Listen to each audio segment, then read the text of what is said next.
now, our cities are working through the stage 2 to stage 3 process, hosting entrepreneur roundtables and getting the first person perspective from small business owners of challenges that they faced and some insights that we've gathered. So You're okay. Keep going, Zoe. You had another thing to talk about. 20 So seconds. yeah, go What ahead. we found is that the city staff find this very helpful, that it's a lot of times they don't see everything put together in one place. And so we're working with cities on this work, and we're eager to hear from you all and other cities who are also interested in doing this, because we imagine that the findings that we'll have in one city will reflect on others. And one last thing I wanted to share is that in addition to our work on the city level, the Institute for Justice also does occupational licensing work on the state level through our Barber Project and Beauty Not Barriers initiative. So if you know any barbers or beauty professionals who are interested in talking about occupational licensing and maybe challenges that they've had to starting their business, give me a ring. Awesome. Thank you so much, Zoe. I think both of those opportunities are going to be tremendous assets to the state. So thank you. We appreciate your partnership. Okay, I'm going to throw it over to Redefine Alliance, which was formerly Red F's Ryan, to talk about their social enterprise launch. Thank you, Amber. Thanks for having us. I'm also going to go ahead and share my screen. Um, Great to see some names that I recognize. Some of you may also know my colleague Annie Forrest, who I'm filling in for. In a nutshell, Redefine Alliance works with employment social enterprises across the country. So that is an organization that sells a product or service for earned revenue. And through that job and employment is helping individuals with barriers to traditional employment overcome those barriers through on the job training and other forms of wraparound supports. And so we are right now collecting interest for a series of trainings that we would like to provide virtually for any organization that would like support in launching an employment social enterprise. Oftentimes, we hear from nonprofits who want to launch a business line to provide some other ways of on-the-job training and supports for individuals, but you do not have to be a nonprofit. A lot of times, traditional enterprises want to find more ways to support their employees. And so right now we're just collecting interest for this offering. It's going to be a mix of cohort instruction, one-to-one coaching, some asynchronous courses that we've developed. And it will go through 4 stages, starting with identifying a business idea and then potentially launching and testing that idea, probably starting in late July or early August, and then potentially all the way into early 2027. So again, we'll start with helping you identify that business idea. Then for organizations that want to take it a step further, creating a business plan and finding ways to support your employees through that business. Then again, if you would like to take some time, we'll support you in testing that idea all the way to potentially launching that business line and helping connecting you with potential funding opportunities. So this is a QR code. I'll put it in the chat as well. If you're interested, right now we're just collecting interest to figure out where folks would like to focus in this and what would be most useful. And I'll provide my email address as well and would love to hear from you. Thank you. Thank you for sharing, Ryan. Next, we have Trisha Ball from the Governor's School for Entrepreneurship. Hi, everyone. My name is Trisha Ball. I am the Executive Director at Marshall University Center for Innovation and Entrepreneurship. And I'm here today to talk a little bit about GSE. So, Amber, I saw your acronym, please. So, Governor's School of Entrepreneurship, when I refer to this. So, GSE will be hosted by Marshall University's iCenter again this summer. It's July 17th through the 26th. And this is made possible by a grant through the West Virginia Department of Education. This year's Governor's School Dean is Dr. David Wiley, and our Associate Dean is Maddie Branham, who are both part of the iCenter team. GSE is an immersive residential summer program where students live on campus at Marshall University in Huntington for 10 days. GSE is open to all West Virginia rising sophomores, juniors, and seniors who attend a public, private, or homeschool. To attend GSE, you don't have to have a business or even a business idea. You just need curiosity and a desire to make things better. It's a really great opportunity to sharpen your creativity and innovation skills and see if entrepreneurship is right for you. At GSE, students learn design thinking, which is a human-centered approach to solving complex problems. At Marshall, thanks to our president and former Intuit CEO, Brad Smith, we use Intuit's version of design thinking called Design for Delight. And in fact, our very first session this year on move-in day. So once students move in and have lunch, they get to spend an hour and a half with Brad, where they get to hear from him and meet him, which is going to be a great way to kick off the week. And then students form teams based on problems they're passionate about solving and work together for 10 days to create startup concepts around them. And then we end the 10 days with a banquet and a pitch competition where students get to share their ideas with their parents and community leaders. So we work hard, but we also play hard. Last year, we went to a baseball game, an amusement park, and did a ropes course. And we have some fun new surprises up our sleeves for this year. So our applications for this year are closed, but we will launch our 2027 applications in January. And if you'd be interested in being a speaker or helping judge the pitch competition, I'll drop my email address into the chat. We'd love to hear from you. Thank you. Thank you, Trisha, and we'll continue to keep an eye out for next year's applications. Next, we have Heidi Pryor with the OEDC webinar series. Heidi, you're going to have to acronym. I'm acronym policing you. We need to know what that means. You're muted too. I'll give you a sec.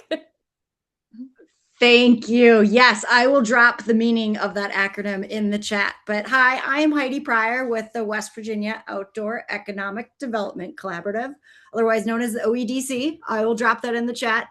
But here at the OEDC, we believe that outdoor economics are more than just the outdoors. That basically this is an issue that can help address one of West Virginia's biggest challenges, which is population loss. So that we believe that outdoor rec is more than that. It's basically infrastructure that supports communities, it attracts talent, and it creates economic opportunity for the entire state. So I have been on a listening and learning tour throughout the state. I've been at 5 different stops. I'm going to Charleston tomorrow, and I've got Putnam County and Braxton County and possibly Huntington in the works as well. And on this tour, what we've learned is outdoor businesses are really the hustlers out there, right? They're doing the work, they're doing the thing. But the one thing they're missing out on is time, right? So maybe they have all these great things they're doing, but they basically just don't have enough time to get to the good resources. So on that note, I just want to kind of share a couple of outdoor business webinars specifically that we are doing. We've got 3 coming up. You can see them here on our screen. We are very excited to work with all of our partners that are helping us promote these webinars. So because we know outdoor businesses are so busy, we just want to give them good content, give it to them fast. Here's 3 great webinars. Please share it with your network. These are things that we have heard from the people in the field, things that they are struggling with. So I'm happy to connect with anyone, and I will drop more information in the chat, and I hope everyone's having a fantastic June. Thank you so much, Amber. Thanks, Heidi. Appreciate it. Very excited to support that. And I believe we're also presenting one and coming up too. So we're keeping on, guys. The WVEE, or the West Virginia Entrepreneurship Ecosystem, is coming up live. Okay.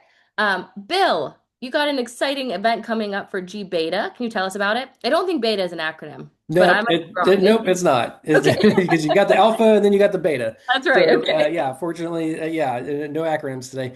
But thanks, everybody. I'm Bill Kuhn. I'm the program manager for G Beta at Marshall University's iCenter, powered by Quality Insights.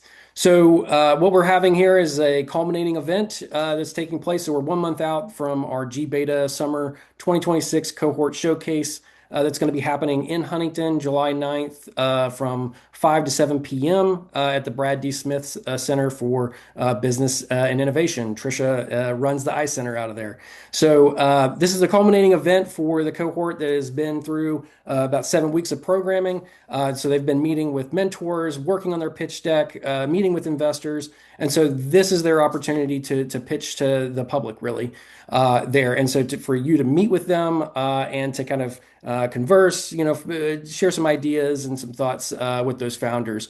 So strongly encourage you to join us for the happy hour. There's food, there's drinks, and then it'll be followed by the 5 innovative pitches and a chance to meet with them. And so I hope to see you there. I also want to put a call out to investors that might be on the call. If you want to sign up for office hours, these are 15-minute speed dating style sessions for 90-minute chunks, basically, where you meet with all the founders and you get to hear their pitch. And so I'm going to drop into the chat links for both RSVPing for the event. We just posted one on LinkedIn, so feel free to register through there. And then also, if you're an investor, I'm putting up my Calendly in there so you can block out a time in late June and early July. And so hope to see you all there. Appreciate the time. I'll give you some yield back some about 20 seconds. Thanks. Awesome. Thanks, Bill. Appreciate it. And I'm excited to do the mentor swarm tomorrow. So that'll be an exciting combo with your founders. Awesome. Can't wait. Thank you. Okay, Em, coming back over to you. 2 minute spotlight on the LinkedIn Lunch series. Give it to us. Okay, now, so for the WVEE, or the West Virginia Entrepreneurship Ecosystem LinkedIn Lunch, we just held our first one of the month on May 28th, and we hosted the West Virginia State Tax Department. So our next LinkedIn Lunch is going to be on June 25th, and the West Virginia State Tax Department is returning. We will have a representative from the withholding tax unit to take everything a step deeper. So our first session, we talked about how to register your business with the state tax department. This one is going to be kind of that level 2, where we're going to go more into what are those withholding taxes after you've been established and you're trying to set up all of those. So what is the West Virginia Entrepreneurship Ecosystem LinkedIn Lunch? It is from 12 to 12:30 on the fourth Thursday of each month, where we bring on a speaker to highlight a process that we're required to go through as entrepreneurs, or a very good resource that we can use throughout these processes, where they come on, they speak for 10 or 15 minutes, and then we open the floor to questions. So it's a really good time to get that face-to-face, get some of those questions answered instead of having to call someone on the phone, and just learn more about what we have to do to get our businesses established correctly. And that is the WVEE LinkedIn Lunch. And now I will pass it over to Mike Queen and Secretary Warner for the SOS Corner, Secretary of State Corner. Oh, We ready, Amber? yes. Let me stop the 20 seconds, Secretary Warner, and reset you because that would be awful. Okay, you are good to go, Secretary. Thank you. Hey, so we are live from Rhododendron Girls State on the beautiful campus of Davis and Elkins College here in Elkins, West Virginia. I'm here today with 200 of the most energetic incoming high school seniors from all around West Virginia. These young ladies have all been selected to be here this week at what is well known as the premier student leadership program in West Virginia. This morning, we were just down the road at Jackson Mill in Lewis County, where there are over 300 young men who were selected to attend Mountaineer Boys State. So since 1936, the West Virginia chapter of the American Legion has hosted Boys State, and since 1938, the American Legion Auxiliary has hosted Girls State.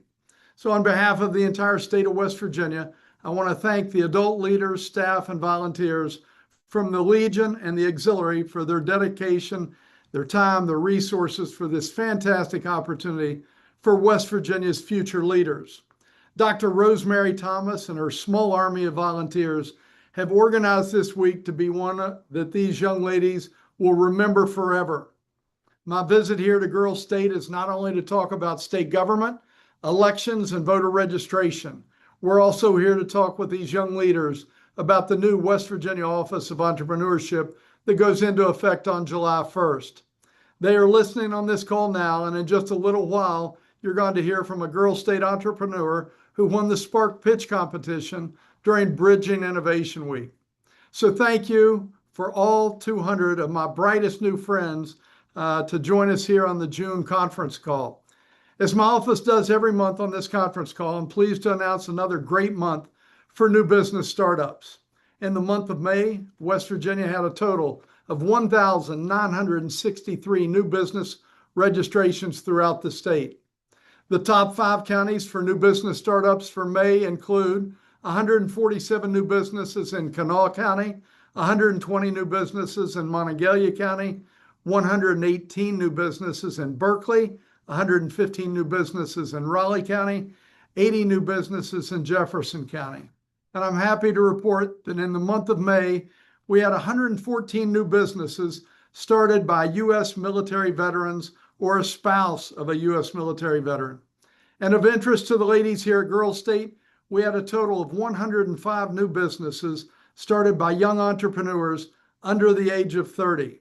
As of today, West Virginia has a total of 170,741 businesses registered to do business in our state.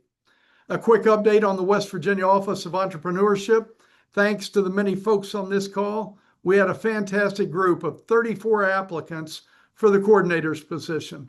The first round of 12 interviews has already taken place, and we're in the middle of the second round of interviewing for our final 4. One final reminder, don't forget to file your annual report. With $25 and about 6 clicks of your mouse, you can update your annual report, and it really is just that easy.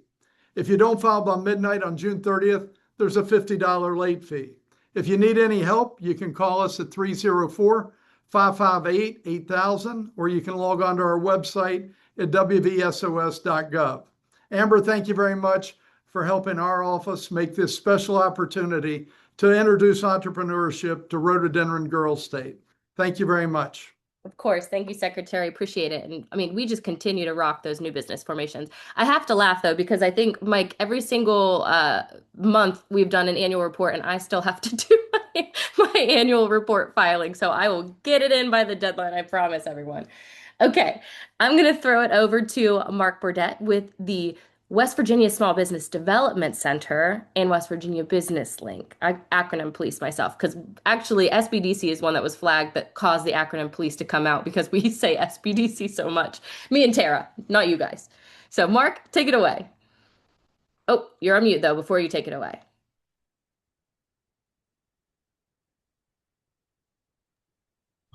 Shared my screen and it did its craziness again, and I couldn't find my mute button. It moved it on the other screen. So apologize for that. Can everybody see this? Can everybody see my screen? Yep. Good. Okay. Well, I'm glad Christian mentioned this at the beginning, but I had already prepped this because I didn't know if SBA would be on the call. But just to remind you guys, the deadline for the Patriot Pitch competition is tomorrow. There's the link. I will drop that link in and follow up with Amber, so it'll be in your email too. But wanted to mention that. Also wanted to talk about the $10,000 grant opportunity through Verizon. Our partnership continues to grow, and more opportunities to for small businesses to register and apply. It's real simple. All you need to do on the very first link is sign up for free. You take 2 eligible courses, and that will unlock the grant application for you guys to file. The nice thing about this is the national grant. So this is going for every month until the end of the year. Verizon is giving away 10 grants, 10 $10,000 grants. The cool thing for you guys is once you submit your application, you automatically get renewed every single month into their drawing. So you do not have to fill out an application every single month between now and December. So be sure, the little note there, make sure your application's complete. I did want to share with the ecosystem because you guys really helped us launch the Verizon Small Business Digital Ready platform, the training platform that's free for everybody. Now that we've had some time go by, I wanted to kind of share some stats with you guys. To date, we've had 465 onboardings. That's the most in the country. So we've kind of exploded over here in West Virginia and kind of made ourselves recognizable across the country with Verizon's very happy, and all of our other partners are as well. We've hosted over 2,886 sessions, 152 unique completions of trainings. If you're interested, it's completely free. Again, I'll share the link. But I wanted to kind of give you guys a little zoom in on what people are doing on the platform. So there's different on the left-hand side. You see there's standard courses, mini courses. There are a lot of different events people can attend. And the cool thing about all this is the people that are leading these events and trainings are all entrepreneurs. So I highly encourage you to get on the platform. But here's kind of the demographic breakdown. It's not surprising that women-owned businesses kind of lead the pack. We see that nationally with women starting their business. Here's a breakdown of all the different categories on the left-hand side. Food, retail, professional service, healthcare are kind of the leaders. Most of everybody that's on the platform has been in business less than a year. And a lot of them are solopreneurs. Um, Left-hand side, here are the topics that people are interested in. Funding's number one, online marketing number two, managing money number three. Sorry, keep going, Mark. I Yeah, usually give you a this buffer. is my last slide. But on the left-hand side, you kind of see what are the popular trainings. You know, people that are interested in finding the right type of financing. Intellectual properties number two, which I thought was interesting, and even number three, running a successful franchise. So just wanted to share some of that those statistics with you guys. Really appreciate the ecosystem and helping us launch that. We just had a call earlier today and they were kind of wondering what our secret sauce was. And I said, hey, we've got a really cool entrepreneurship ecosystem that really helped us leverage this opportunity and get the word out. So that's all I have for this week or this month. Thank you, Mark. And that's good representation for West Virginia. So exciting to see. Absolutely. Yeah, thank you. So next we have Michelle with the West Virginia Investor Collaborative. Thank you very much, Emily. Yeah, if you are a small business in West Virginia and you're looking for funding, I am going to drop a link in for you to put in an application to FundOps. And what's really cool about FundOps, this is where all of the investors and alternative lenders that have an interest in West Virginia-based companies get together and get to see these applications. So it's one application that is seen by multiple people, including people who offer resources. And so if you are interested in some funding or other resources outside of what you can get here on our monthly calls, feel free to fill out an application and I'll drop the link. Thank you. Awesome. Thanks, Michelle. Appreciate that. And you know, we've been talking across the country, there's really not a precedent like that where the early stage capital is collaborating that well. So it's a really neat model that West Virginia's got on that space. So thank you. All right, we're going to shift gears a little bit and we're going to go over to our entrepreneur spotlights. We've got 3 of them today, and then we have a couple of other quick updates at the end of the call. So I'm hoping we get out of here a little early, but we've got just 2 absolute rock stars on the front end that have come from Spark, West Virginia, and then one that is actually going through G Beta right now. So they're all aligned to other activities that are taking place in the ecosystem. So I'm going to ask Carrie to go ahead and get ready. I'm going to share her screen. So everyone give me grace because I got like 18 million windows here. And Carrie, whenever you are ready, you can run with it. Are you all seeing it full screen? No. See? No. Guys, I even practiced this. Okay. Give me a second, everyone. Carrie, you might be doing it without it full screen if that's okay, darling.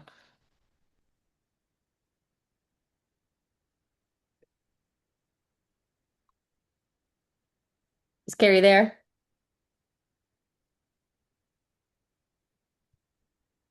You're on mute if you're talking. Hello. Hi. Hi, sorry. I'm joining you live from Girls State and I was having some issues with my audio. No worries. It's probably a little intimidating to have the Secretary of State in there right next to you, too. Oh, they've all been so great in helping me get set up with everything. Love that. Well, perfect. Well, you can take it away whenever you're ready. Okay. I'm here today to talk to you all about clothing because most people get dressed in seconds, but for some, it's the hardest part of the day.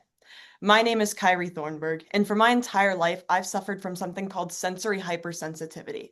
This condition makes it difficult for me to feel comfortable in the clothes that other people love, and I'm not the only one. Countless people are looking for clothing that will match their needs.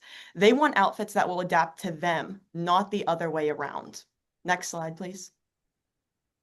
My solution is Conscious Quality, a small business that designs fully custom, sensory-friendly clothing that meets every client where they're at. I see a future where every person suffering from hypersensitivity can own clothes that makes them feel confident and comfortable. What I'm asking of the entrepreneurship ecosystem today is further coaching in the business world. I want a better understanding of how entrepreneurship and innovation works before I take the next step in my journey. I have seen what your mentorship can do for young innovators, and I would be honored to be a part of that tradition. Thank you so much for your time today. All right. Let's Great. give her a round. That's great. Thank you for joining us. And I remember your presentation from Bridging Innovation. That was really awesome. So love the clothing side. All right. Next, we have Kayla to tell us about Servo Reader.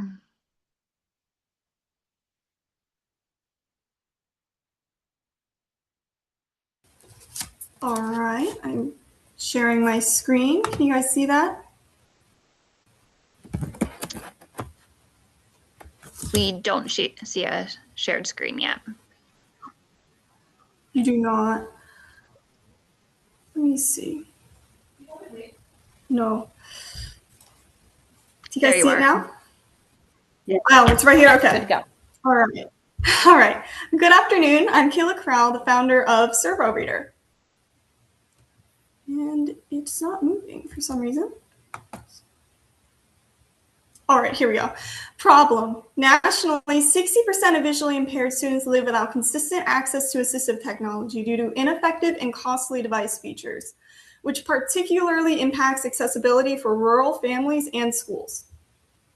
But Servo Reader is a developing biomedical engineering company that has created an innovative and affordable smart braille display, which allows the blind to read through touchable pins, learn with integrated educational incentives, and achieve advanced communication like never before. In fact, there is already a functioning prototype that has been presented at the West Virginia School for the Deaf and Blind and has placed first in the West Virginia State Science and Engineering Fair and second in the Spark West Virginia Pitch Competition. Servo Reader Smart Braille displays feature 4 categories of solutions, including customization mechanisms, advanced technology features, artificial intelligence systems, and finally, educational tools. Funding. I'm asking for $52,000 in startup funds to be used for filing costs, since Servo Reader is currently patent pending with intentions to secure a utility patent, and I'm also working on getting trademarks and an LLC. Then there's turning the device into a replicable, sellable product, another round of prototyping. My resource requests are business collaborations and sponsorships, access to specialized experts such as engineers and coders to work with me and develop a final prototype, which is most important at the moment, and marketing and manufacturing assistance. Thank you. If you're interested in assisting or learning more, please contact me using this page or the information I'm about to post in the chat. Great job. Thanks, Kayla. It's been so cool watching your journey, and so we appreciate you joining us here today to showcase some of what you're working on. And I will ask all of my entrepreneurs, please make sure you put contact information and any specific asks in the chat. I know it's been blowing up, so there are a lot of people that are wanting to support you as well. So please do that. All right. Our last entrepreneur spotlight is Tassan, and he is currently in the G Beta program. I'm excited to talk to you more tomorrow, but take it away with your spotlight. Thanks, Amber. Hi, everyone. I'm Titan, and I'm the founder of Mopiers. So we are building an infrastructure that helps employers, schools, and students essentially connect around career exploration and experiential learning opportunities.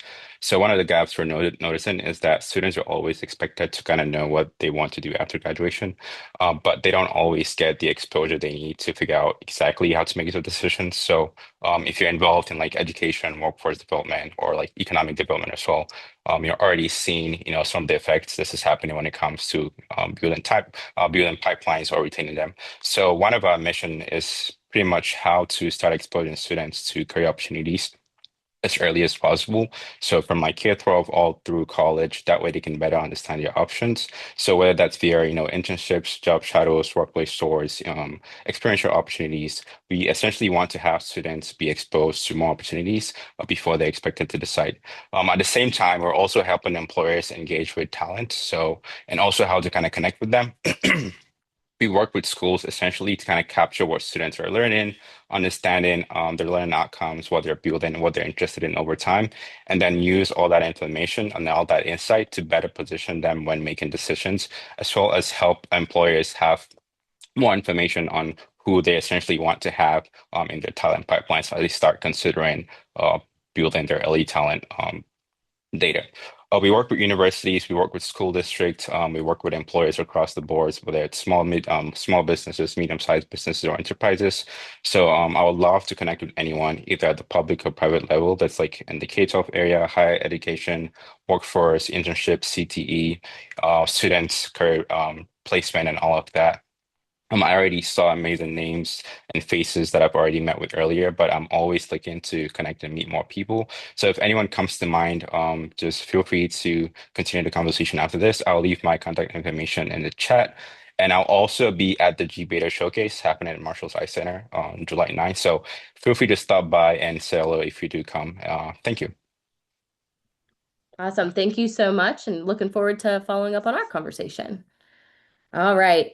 So thank you. I think if we could make sure you guys get your emails in there. I know several of you are graduating, so if you need to get an email that's not your student email, also consider that. So we've got a lot of folks that want to connect with you all. So perfect. Okay. Then last resource provider update is Faster West Virginia. I think Sasha, you got a couple workshops coming up.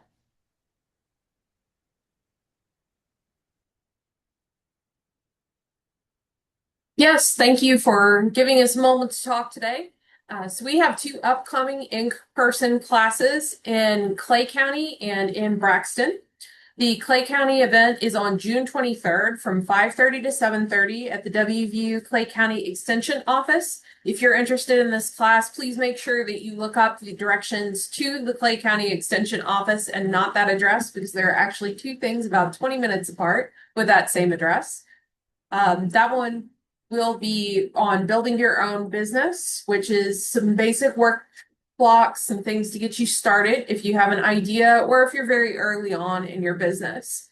That same class will be offered that Thursday, June 25th in Sutton at the RETI building. That's on 89 Richard D. Minich. I challenge anyone to say this. Richard D. Minich Drive in Sutton, West Virginia. It's up behind the Holiday Inn when you get off the Flatwoods exit.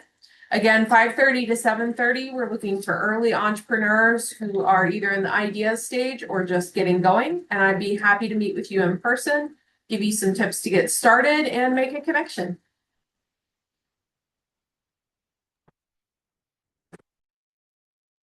Awesome. Thanks, Shay. Thanks, Sasha. Sorry. Thank you so much. All right. How was your first one? That was pretty rapid, but hanging in there. That is the end of our formal lineup today. So I just want to, we're not going to continue to just given how much this is growing. We're really trying to just make sure that we're being safe with how we approach open commentary.